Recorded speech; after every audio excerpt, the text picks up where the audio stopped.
Good day mga ka-adventure at sa mga mahal natin na mga subscriber na patuloy na sumusubaybay sa ating YouTube channel. Mapagpalang araw sa inyong lahat at sana nasa mabuti kayong kalagayan.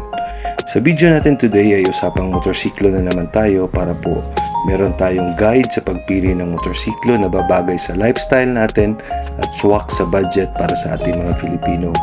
Without further ado, ay simulan na po natin. We are going to discuss the Yamaha Mio Aerox 155 standard and non-ABS.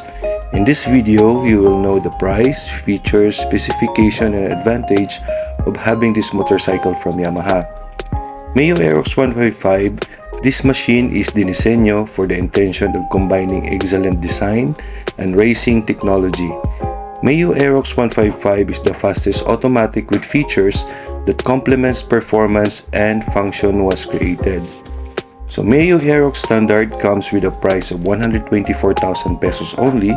A little bit pricey but sulit naman sa perang ibinabayad mo dahil gawang Yamaha yan and it's way better from its competitor.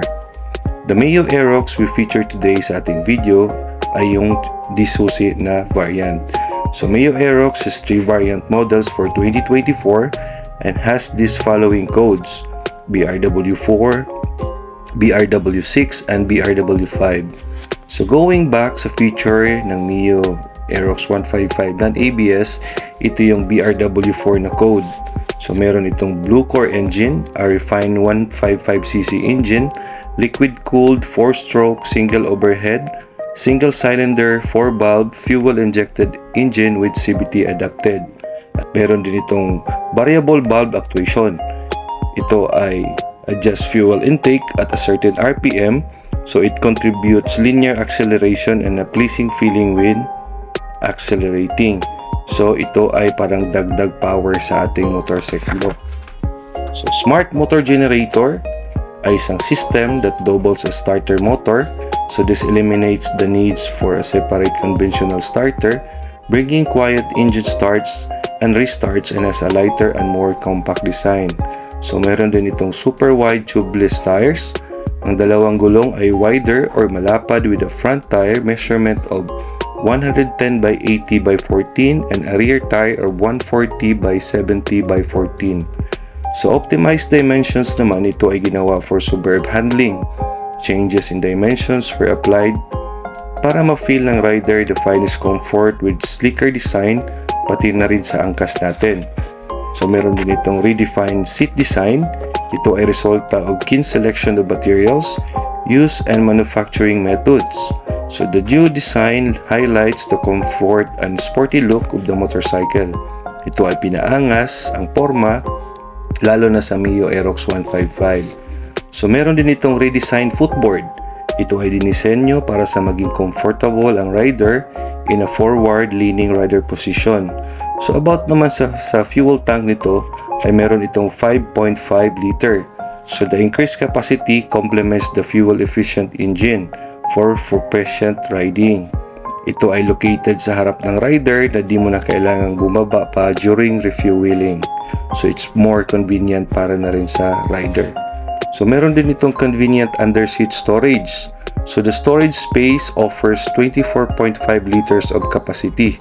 So malaki po ang storage ito, which allows 1XL size full face helmet to fit along you with other belongings. Meron din itong handlebar switch control, a convenient lever style which switch on the left handlebar cycles through display data. So meron din itong electric power socket.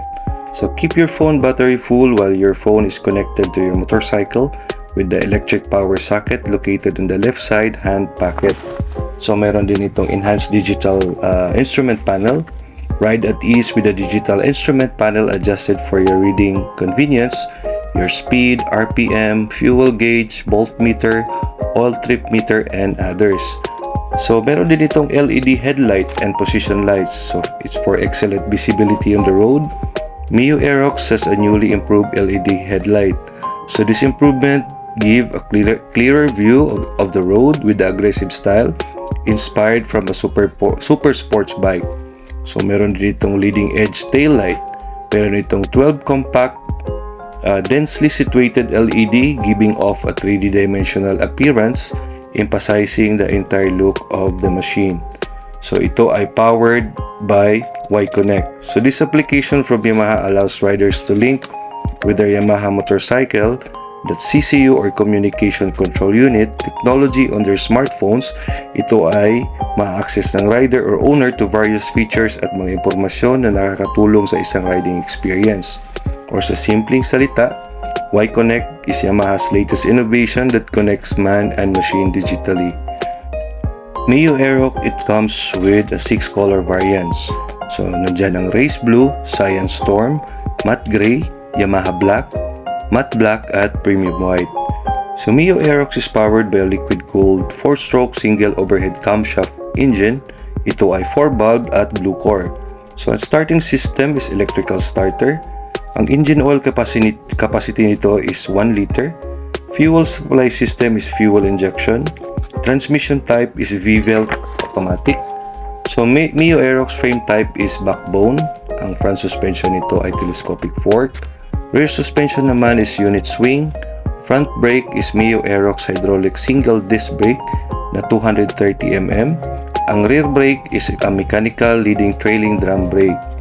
So, when it comes to electrical naman, ignition system type is TCI. Ito ay transistor controlled ignition. Ang headlight naman ito is LED, ang taillight is LED.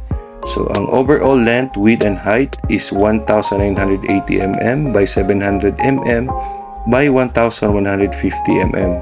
Ang seat height naman ito is 790 mm. Wheelbase is 1,350 mm. So, minimum ground clearance of 145 mm.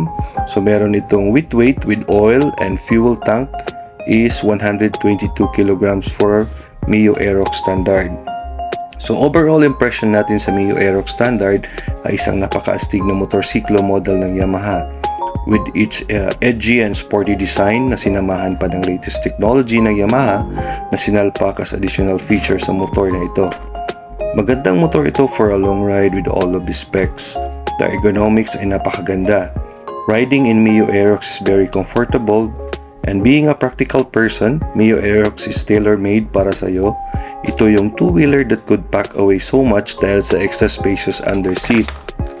So sa mga ka-adventures natin dyan who are planning to buy a Mio Aerox 155, I hope nakapagbigay na naman ako sa inyo ng kaalaman or background sa motor na ito.